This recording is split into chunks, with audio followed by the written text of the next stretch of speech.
Perkenalkan, nama saya Fernando Kusuma, mahasiswa Magister Universitas Gadjah Mada, Eksekutif B kelas 3 Simela. Hari ini saya ingin mempresentasikan mengenai kasus PT Nissan Motor Indonesia iklan mobil Nissan March. Sebelum saya ingin membahas lebih lanjut mengenai kasus, izinkan saya membahas teori dari advertising ethics. Permasalahan etika. Orang-orang setiap hari menghadapi resiko yang sangat tinggi akibat penggunaan produk-produk konsumen. Hal ini muncul karena persoalan etika dalam kaitannya dengan kualitas produk dan iklan. Menurut Schiffman dan Canuck 2007, kualitas produk adalah kemampuan suatu perusahaan untuk memberikan identitas atau ciri pada setiap produknya sehingga konsumen dapat mengenali produk tersebut. Sedangkan menurut Kotler, iklan adalah bentuk penyajian dan promosi suatu barang, jasa, dan ide oleh suatu sponsor tertentu, di mana untuk penayangannya biasanya harus membayar suatu media. Berikut adalah permasalahan terkait dengan produk dan iklan. Yang pertama, iklan yang ditampilkan tidak mendidik dan tidak mencerminkan produk tersebut. Yang kedua, iklan yang ditampilkan cenderung menyerang produk lain. Dan ketiga, iklan dapat merugikan konsumen dari segi produk gagal, produk sekali pakai, dan garansi yang tidak ditepati. Dari sini kita bisa melihat bahwa tingkat kecelakaan dan kematian di Amerika Serikat yaitu sangat tinggi dari penggunaan produk konsumen. Setiap tahun rata-rata 33,6 juta orang mengalami cedera terkait dengan produk konsumen dan sekitar 28.200 diantaranya terbunuh. Komisi Keamanan Produk Konsumen memperkirakan bahwa total biaya produk yang terkait dengan cedera tersebut dalam satu tahun adalah sekitar 800 miliar dolar Amerika Serikat. Dari sini saya ingin membagi menjadi 6 bagian, yaitu sepeda motor, senjata api, rokok, painkillers, alat bermain, dan kendaraan lainnya.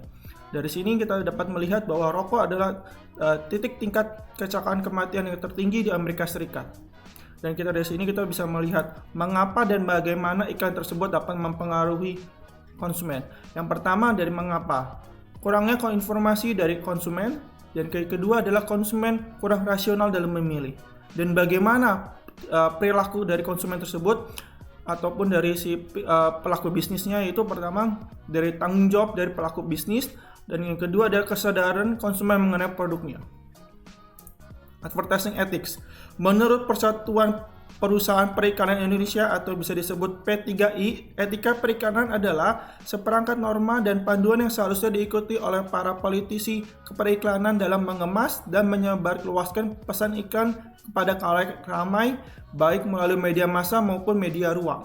Dari pengertiannya, iklan komersial adalah komunikasi antara penjual dan calon pembeli yang terbuka untuk umum yang ditunjukkan kepada massa audiens dan dimaksudkan untuk membujuk anggota audiens untuk membeli produk penjual.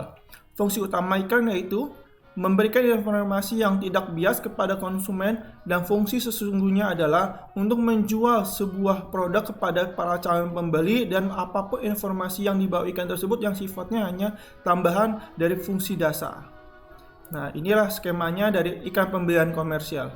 Dan yang pertama, adanya kita menemukan pembeli potensial, lalu dari pelaku bisnis tersebut atau si penjual tersebut membujuk yang sesuai dengan iklan, dan pada akhirnya pembeli membeli produk yang dijual atau yang dipasarkan. Namun, banyak sekali adanya penipuan atau yang terjadi dalam iklan, yaitu yang pertama, pembuat iklan sengaja mengasihkan informasi yang salah kepada publik sehingga informasi yang diperoleh adalah keliru.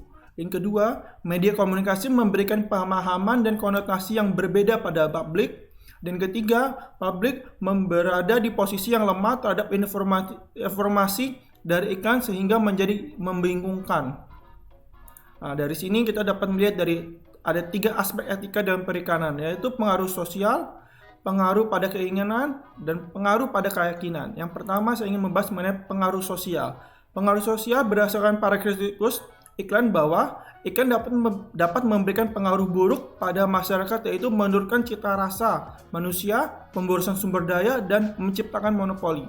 Dari sini kita mendapatkan 2 poin pertanyaan, yaitu pengaruh apa saja yang ingin dibentuk oleh pembuat iklan dari iklan tersebut, dan yang kedua, apa saja pengaruh iklan terhadap tiap individu maupun masyarakat. Nah, dari sini kita bisa membagi 3 dari pengaruh sosial, yaitu psikologis iklan dan pemborosan, dan iklan dan kekuatan pasar. Nah, pengaruh psikologis iklan. Iklan dapat merendahkan cita rasa publik dengan cara menyajikan tampilan-tampilan yang menjengkelkan dan secara estetika membuat tidak menyenangkan. Sehingga agar bisa lebih efektif, iklan seringkali harus intrusif atau biasanya disebut dengan mencolok atau mengganggu dan dapat ditampilkan secara berulang-ulang. Itu dari bagian dari psikologis iklan. Lalu yang kedua adalah iklan dan pemborosan. Terlalu banyaknya biaya produk dan biaya penjualan pada suatu produk yang dijual atau dipasarkan. Biaya iklan yang akan dibebankan atau yang terkena biaya tambahan kepada produk tersebut. Namun pada kenyataannya iklan tersebut tidak mempengaruhi atau tidak meningkatkan utilitas atau tingkat kepuasan konsumen. Sedangkan yang terakhir yaitu iklan dan kekuatan pasar. Biasanya perusahaan iklan yang besar memungkinkan mereka mencapai dan mempertahankan monopoli atas pasar. Mengenai tentang pengaruh pada iklan ini, iklan bersifat manipulatif, yaitu dimaksudkan untuk menciptakan keinginan dalam diri konsumen dengan meniadakan penilaian sadar dan berusaha mempengaruhi konsumen untuk melakukan apa yang diinginkan oleh pembuat iklan dan bukan apa yang diinginkan konsumen sendiri.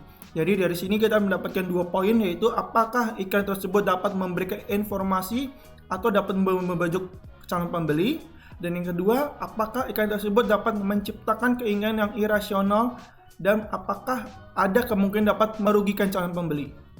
Nah, dari sini jenis keinginan ini dibagi menjadi 2, yaitu physical dan fisik. Nah, dari physical di sini biasanya relatif kebal dan dapat diubah oleh persuasi, sedangkan fisik itu mampu dikelola, dikendalikan, dan dimanipulasi oleh iklan. Jadi menurut Galbraith mengklaim bahwa iklan menciptakan keinginan psikis yang tidak seperti keinginan fisik karena bersifat lentur dan tidak terbatas.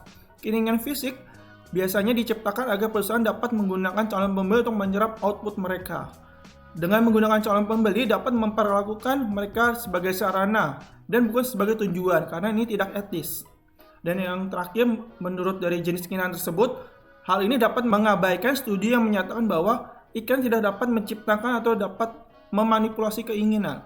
Namun di sisi lain, iklan yang bersifat subliminal dapat memanipulasi keinginan calon pembeli bahkan hingga ke keinginan anak-anak.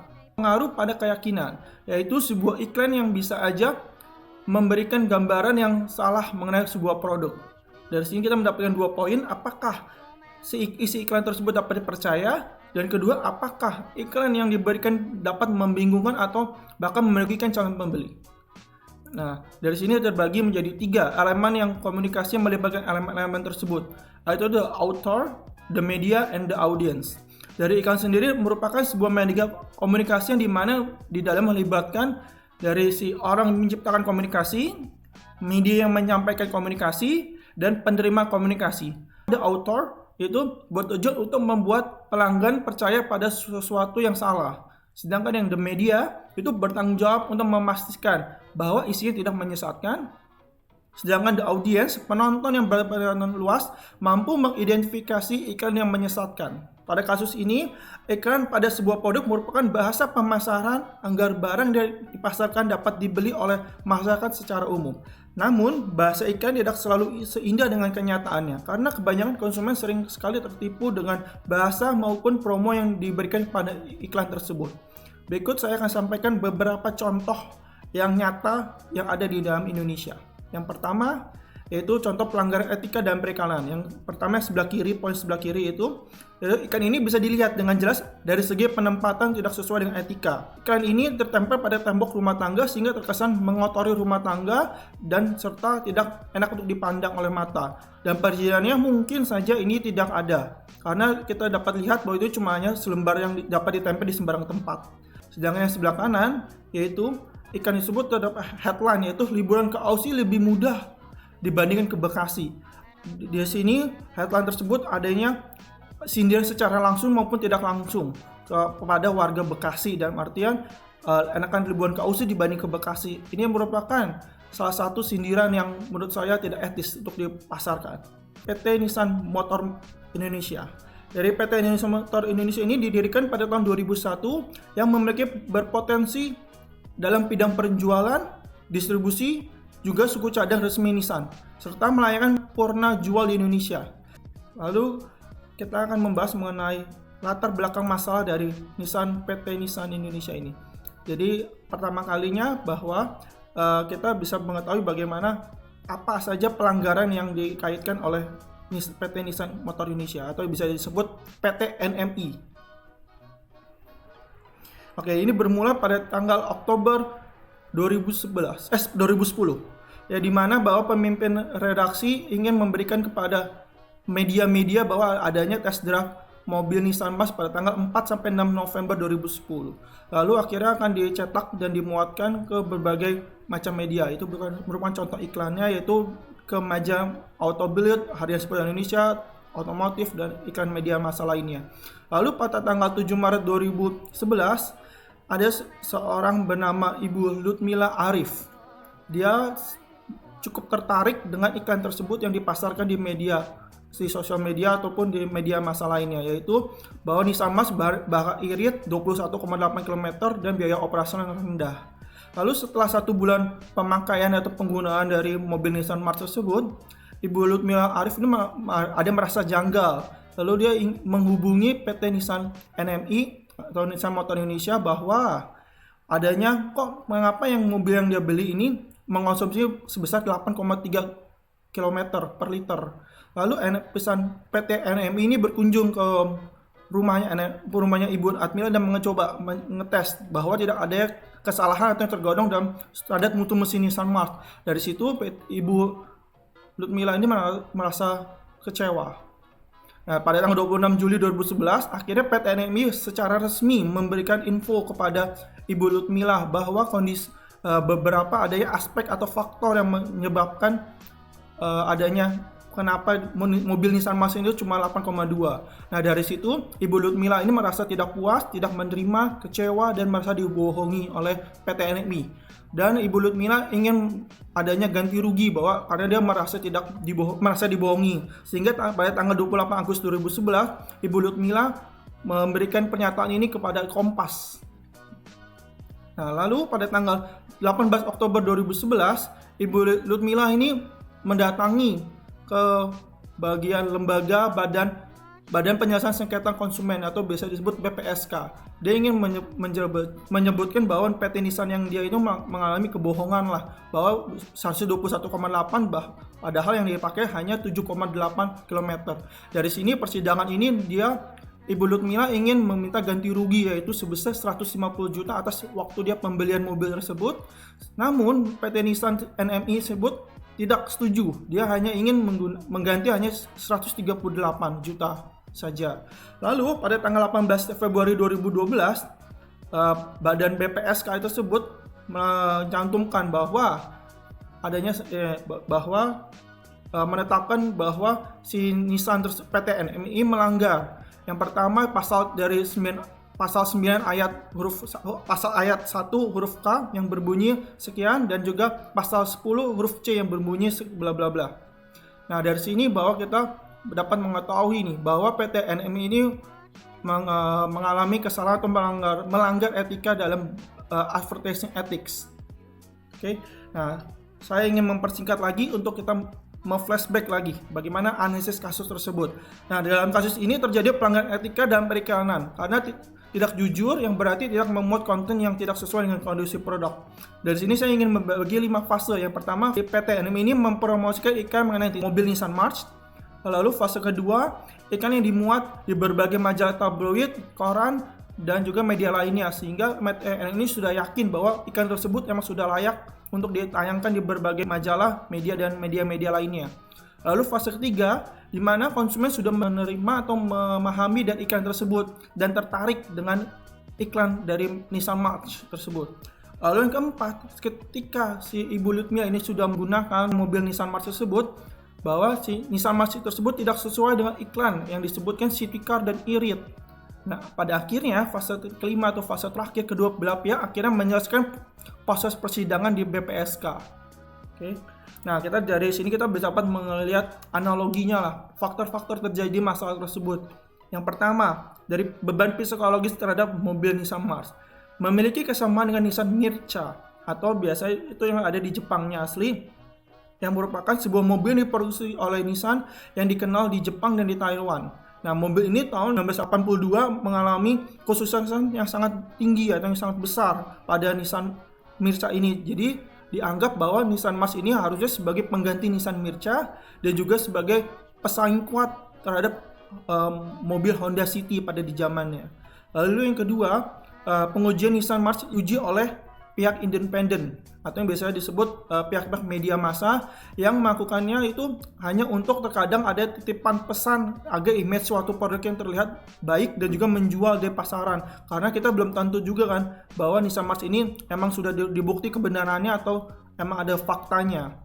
Lalu yang ketiga, kondisinya tidak selalu sama. Kenapa? Karena yang digunakan oleh si Ibu Ludmilla dan PT NMI itu berbeda.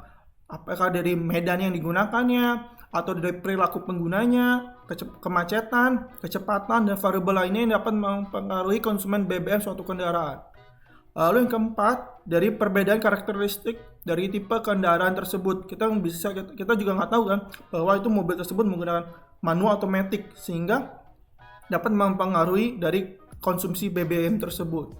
Dan yang kelima adalah konsumen hanya mengandalkan informasi dari iklan tersebut, sehingga tolak ukurnya hanya berdasarkan iklan tersebut. Namun seharusnya konsumen bisa mendapatkan informasi sebanyak-banyaknya dari produk yang ingin dibeli dari media-media lainnya seharusnya. Jadi dia tidak hanya percaya pada iklan tersebut saja.